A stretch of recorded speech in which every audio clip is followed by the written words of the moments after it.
Hi, I'm Brit Garner. And I'm Rob Spall. Welcome to Nature Insight. Speed dating with the future. We're so excited to be back with the second season of our IPBES podcast, sharing the latest insights into our work on the science of biodiversity, with unique perspectives from those on the front lines of research, policy, and action for nature. So, Brit, I'm still here in Bonn, Germany, and still working mostly from home. When we recorded our first season last year, we were under lockdown, and although that got better with vaccinations, words like Delta and Omicron are really starting to make me dislike the Greek alphabet. But Brit, your changes since season one have really been a little more extreme, right? You were in Montana when we heard you last, howling daily with the wolves, but you made the move to the Big Apple, to New York. Yes, as a very competitive person, I decided that doing the most drastic thing would certainly put me ahead in the game of pandemic catch-up. I had an amazing opportunity to become a science teacher this year after finishing my PhD over the summer of 2021. And so I am here and daily getting to experience not howling with the wolves, though I do think 7th and 9th graders are decently close.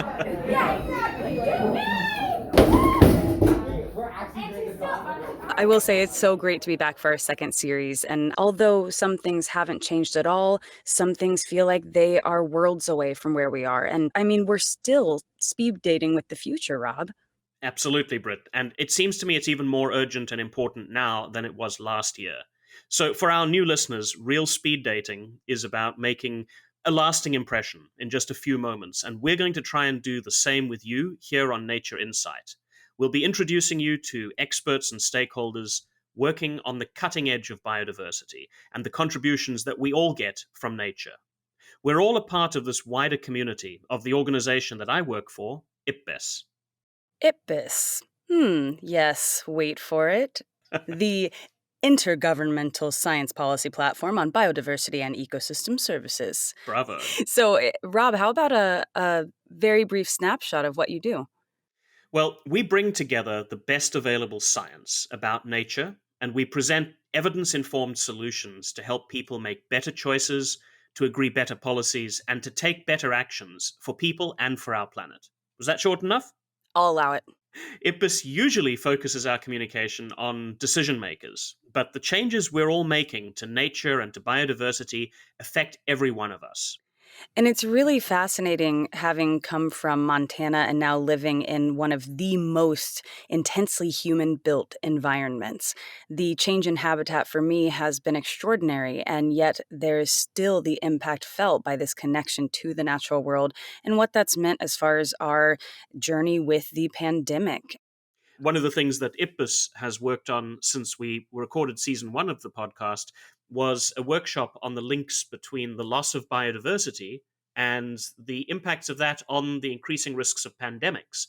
And one of the things that came out of that workshop, one of the key messages was exactly this, that the choices we've made to extract more resources have damaged environments, damaged ecosystems, and brought us as people much more closely into contact with the risks of greater pandemics through carriers and through other species that perhaps have passed those to us through zoonosis. Now, talking about choices, one of the things that I've been able to do since we last spoke was travel a little bit more. Here in Germany, when lockdown lifted, I was able to move around, and particularly on public transport. But again, it was different. Suddenly we had masks everywhere and as much social distancing as the German train system would allow. Next stop, Bonn Central Station.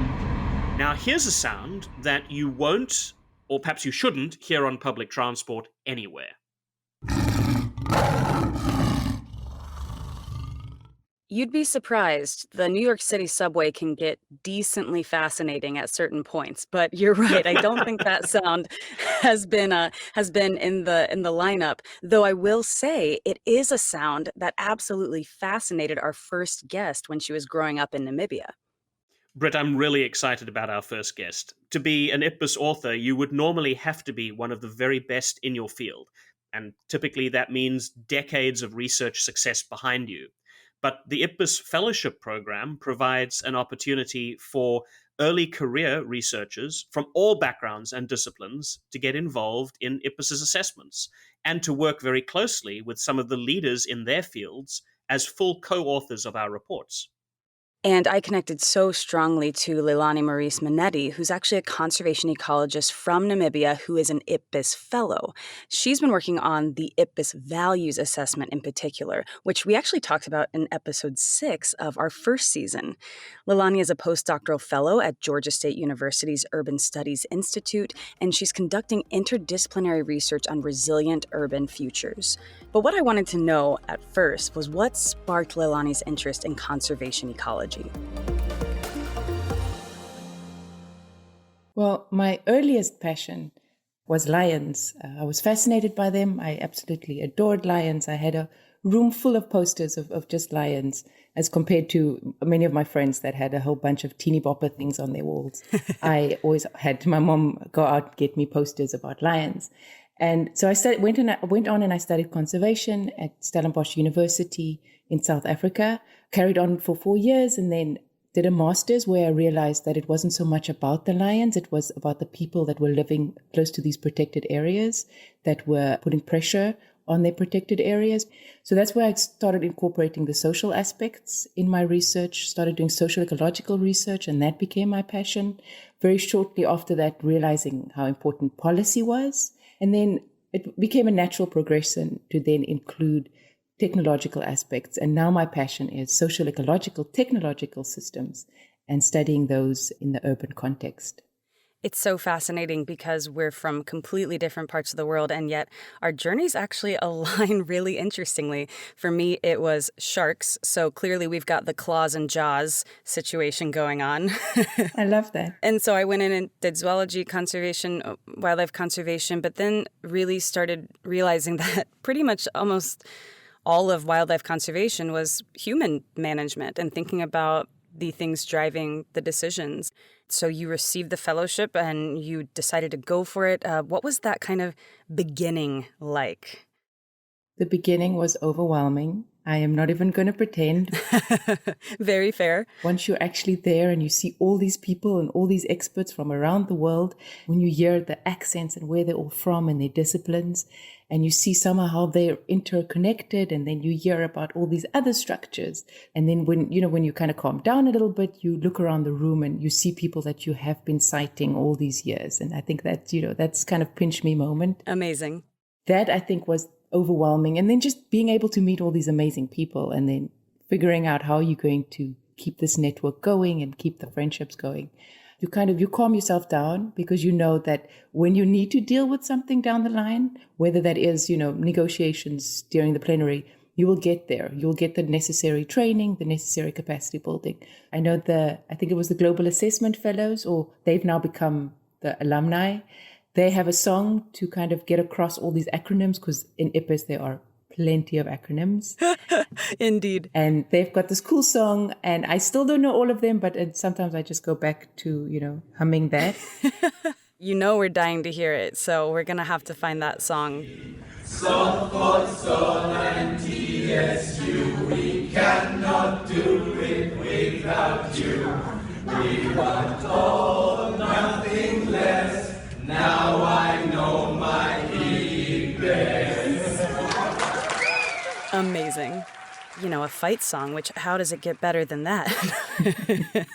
A little war cry.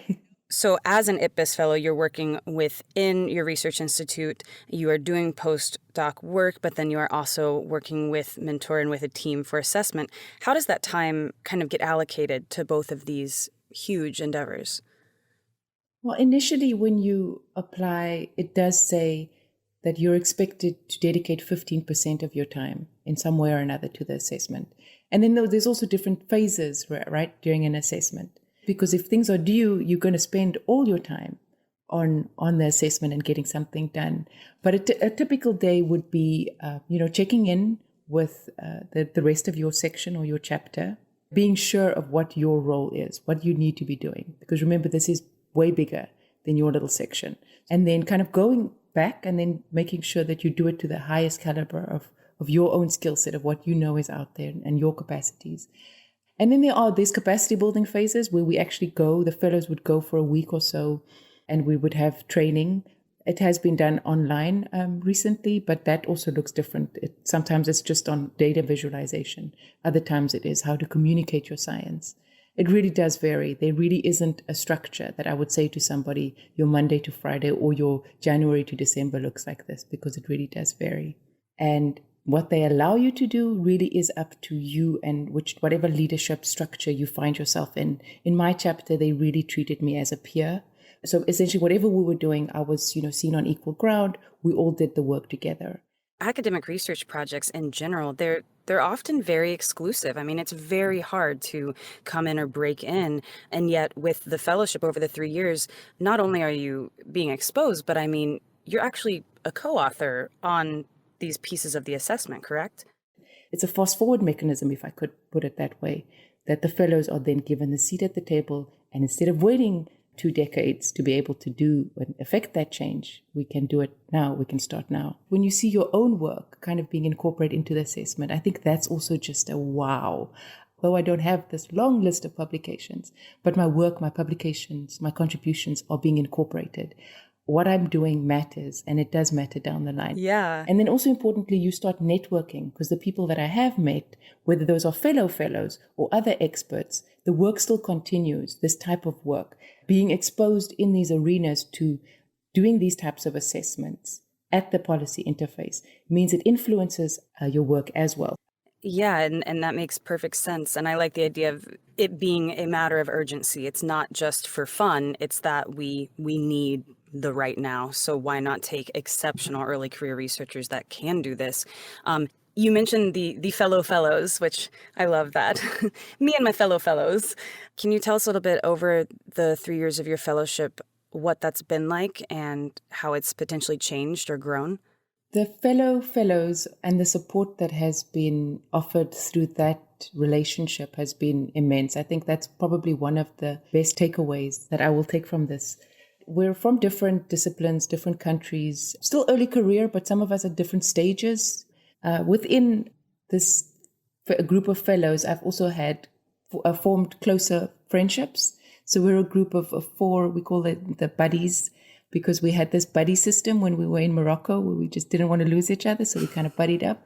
But these are my values buddies. And it's Anna in Russia, it's Ranjini in India, and then it's Yvonne that's in Tokyo right now. And we're all just, at this difficult stage in our lives, difficult stage in our careers, and then trying to do an assessment during COVID. And we've just been, this amazing support to each other. And these are people that I can see myself working with in my future career, wherever I end up.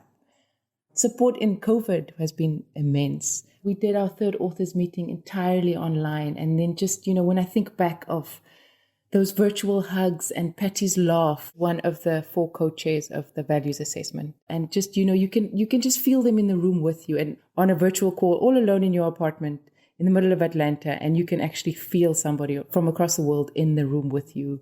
And that's because of that special relationship that has been, and that bond that has been formed. Oh, certainly. That during COVID and doing all these virtual things, with IPBES, it really has been, as corny as it may sound, it really was real. And that's probably because it was way beyond a working relationship. It really didn't matter what our titles were or who we are in terms of status and where we're from. It was a supportive network of people that were just really looking out for each other.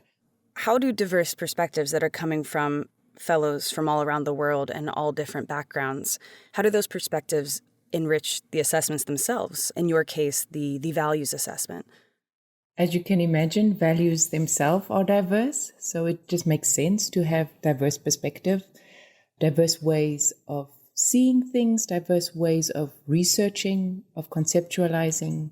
And instead of having to research a lot of these folks, they would be on the assessment. So you would reach out to somebody and you would say, hey, Jenny, I know you're working in Mexico. How are things done there? Are you okay to do a 30-minute Zoom call and go over something? It's not just that methodological approach that is diverse. It's just that way that it's synthesized and brought together. This is generally an unpaid fellowship, so this is not, salaried or monthly paycheck. And yet it sounds like there are many people who are able to participate. Can you tell me a little bit about those barriers to entry and if there are things in place to help? The entire assessment is unpaid. Essentially, all of us, coordinating lead authors, fellows, lead authors, we're all doing it as a service to the profession. The fellowship does offer developing countries and people from developing countries financial assistance to attend the author meetings and the capacity building events, which typically happen once a year. So we are funded. But those that are not from developing countries, they would then have to find their own funds, whether that is out of pocket or their institutions would need to support them. So there are barriers to entry. Even though your travel is paid for, you still would then have to either take off time from work or arrange childcare. But still, we find a way to make it work because the technical support unit are very supportive in how they kind of wrangle these various challenges. You said doing it at the service of the profession, which is an incredibly graceful way of reminding us that the kind of work being done, right? This is not a get-rich-quick scheme. This is very much so dedication to the thing itself and that passion and understanding of the work together. Mentorship is a big part of the IPBES Fellowship. What is the mentorship aspect like? How has that been for you? The idea of mentorship really is between you and whoever your mentor then becomes. That's a relationship you have to define in the beginning. So we've all taken this in different directions, whether, you want to publish with your mentor, whether in my situation, it's more of a support system. And whatever has attracted them to their mentor, it could be the fact that they're in the same discipline. It could be the fact that they're in completely different disciplines. I know some folks that were so outside in terms of time zone, they were the only two people in that time zone, and they just decided, okay, hey, why don't we form a mentee-mentor bond so that we don't have to phone people at 3 a.m. But yeah, the mentorship, again, has been just another way of opening your eyes to different ways, different things, and then just always knowing that there's that one person you could go to. My mentor, Juliana, is in my chapter, but she's not on my section. So it was also useful to check in with her sometimes in terms of relationships and how I should be coordinating with my fellow authors in my section. So I know for me, as a first-year teacher at the school I'm at, they pair a veteran teacher with first-year teachers. So coming in, we each are paired up and we have someone. And I know that even though I'm gaining so much from Alicia, my mentor, she's also saying at times that she's getting things from me, that we're able to have this back and forth, which is really lovely. Can you think of examples where Juliana's been able to influence you, or that, even more interestingly, that you've been able to influence her? What I was drawn to initially was this, because I knew that she worked on Indigenous knowledge systems. And then also there was a situation during our first author meeting. We were doing, I think it was the third or fourth day, everybody's tired, it's already late in the evening, and we had to decide on something. And there was just one of those situations, power dynamics came into play, and Juliana stepped up in just a way that really drew me to her. And because I myself do the scenario facilitation in the work that I do, and I know that I've struggled with power dynamics and conflict in these situations. So seeing her doing that and seeing her doing it so gracefully, I was like, okay, I think I found my mentor. She went through a lot with COVID, and just being able to also myself be there for her. Mentorship does go two ways. And I know that there are situations where mentors have been able to learn either new skill sets or new ways of doing things, something maybe that's a bit more cutting edge or innovative, that's not so much in their field. I think that has been useful in the mentorship program. You are toward the end of this 3-year fellowship. I know that you've accomplished so much in that amount of time. Is there any big thing that's still left? All of this work that you've been doing, what happens to this journey? Where is it headed next for you? For me personally, it's going to plenary.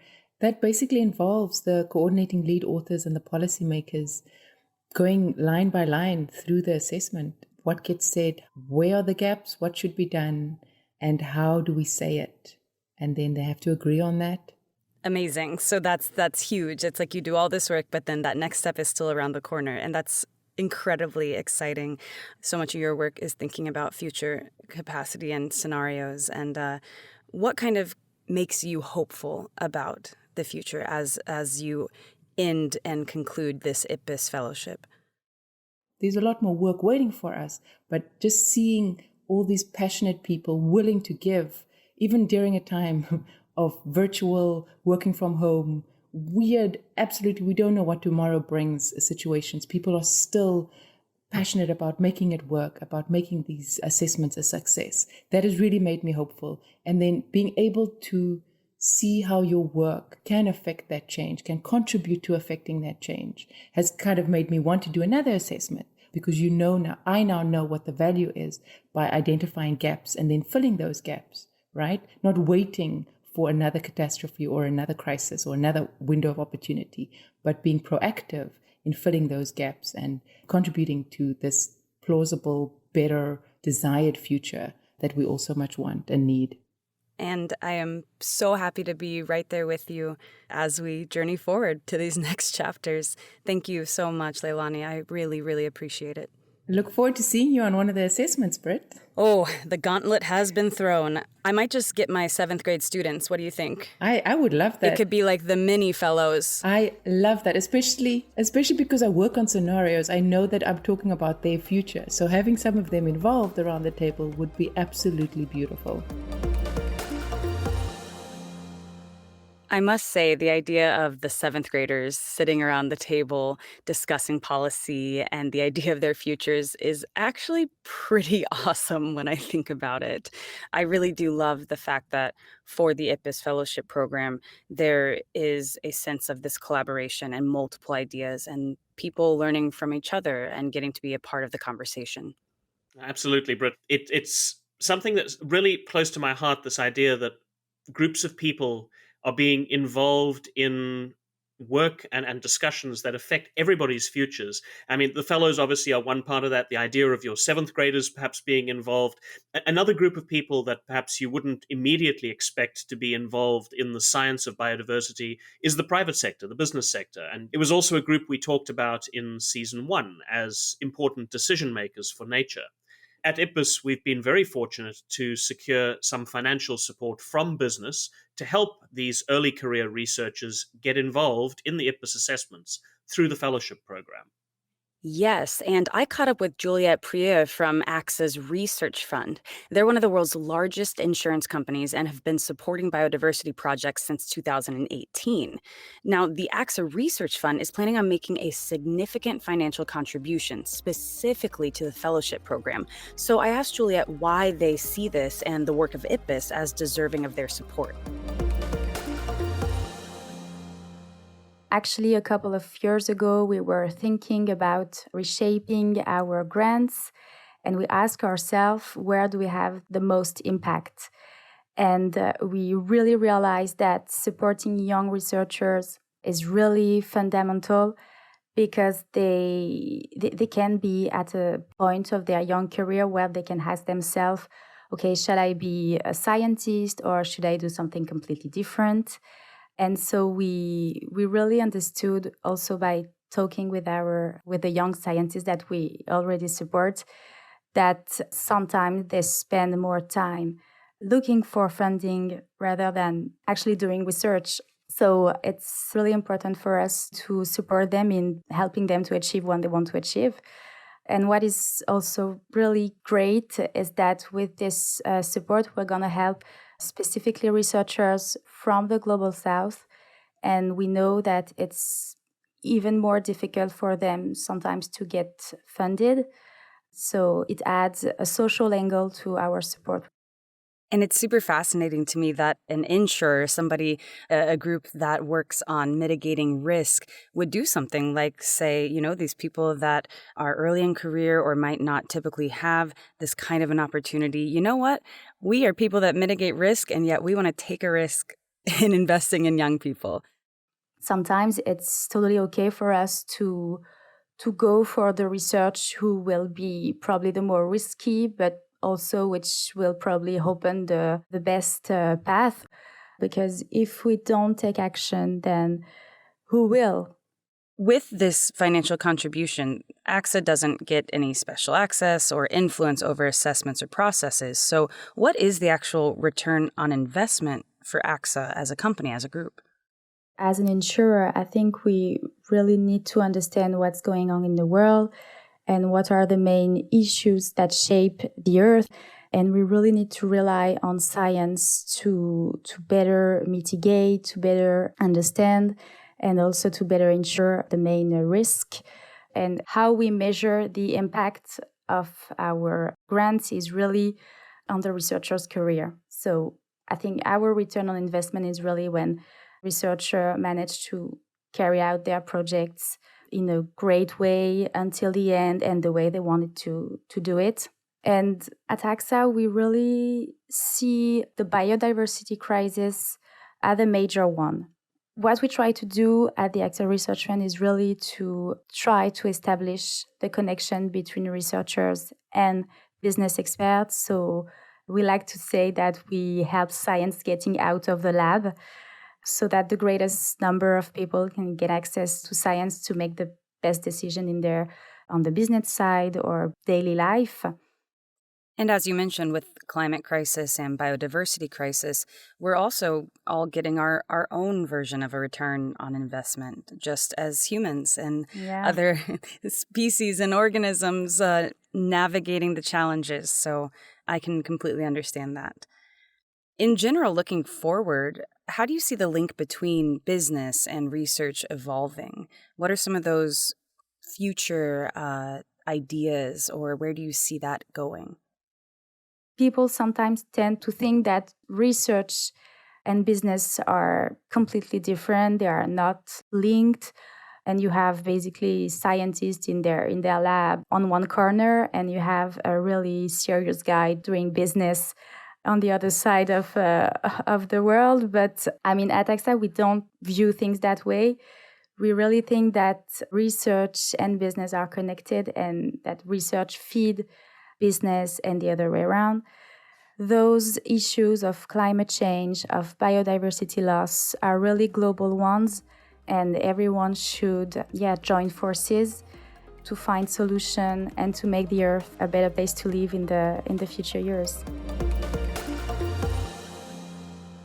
How great it's been, Brit, to hear both from one of the members of the fellowship program and a supporter of the fellowship program, to hear both sides of that equation. The fellowship is one of the parts of our work at IPBES that I find most exciting.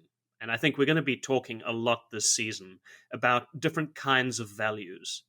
The fellowship program has so much potential to create and add value for policymakers who receive better evidence, for IPBES to benefit from the energy and the perspectives of the fellows, and for the participants themselves who get to experience such an opportunity to work with some of the leaders in their fields and to publish with them.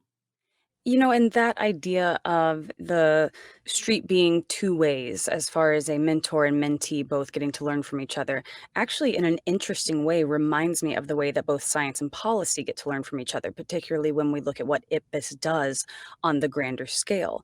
We have the kinds of findings happening from the researchers, and then we have the applications of those within policy, but it also goes the other way. What's done with policy then affects what we might find with a scientific investigation.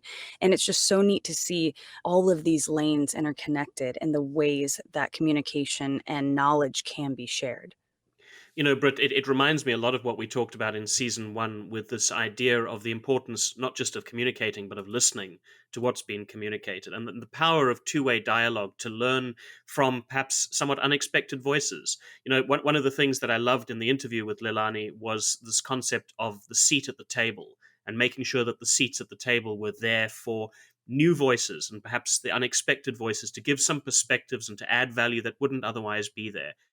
I completely agree. And I was just really inspired to see that there is an option for early career researchers, that there are these incredibly amazing and complicated structures that have space for, you know, someone like me, someone like Lelani. And then to also see that this kind of a thing is valued not just by the fellows and, you know, their mentors and IPBES, but by the wider community, even to the private sector. And what happens with those networks, I think, can only be moving onward and upward as we head into the next year and beyond. So that's it for this first episode of Nature Insight, Speed Dating with the Future, Season 2. I'm Rob Spall. And I'm Brit Garner.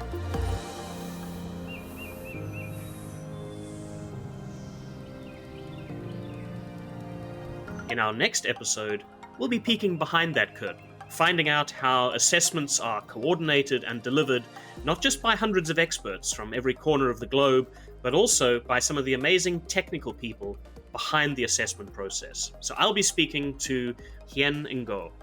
Hien was the head of the technical support unit for the IPBES Global Assessment. She'll be telling us all about what's involved behind the scenes, in the author meetings, in the public reviews, and those all-important late-night intergovernmental negotiations. Ooh la la. See, that's what I'm here for. It's great to hear what goes on behind closed doors. So make sure you subscribe to this podcast wherever you get your podcasts. And please do rate and review us so we know what you think. And let others know about the series if you think they would enjoy it too. If you'd like to find out more about the IPBES Fellowship, or even explore opportunities to participate in the fellowship, search the web for IPBES Fellowship. That's IPBES Fellowship. You can also learn more about IPBES's work on www.ipbes.net or on any of our social media channels. Just search for @IPBES. That's @IPBES. Thanks for listening. We'll be back next week with episode 2.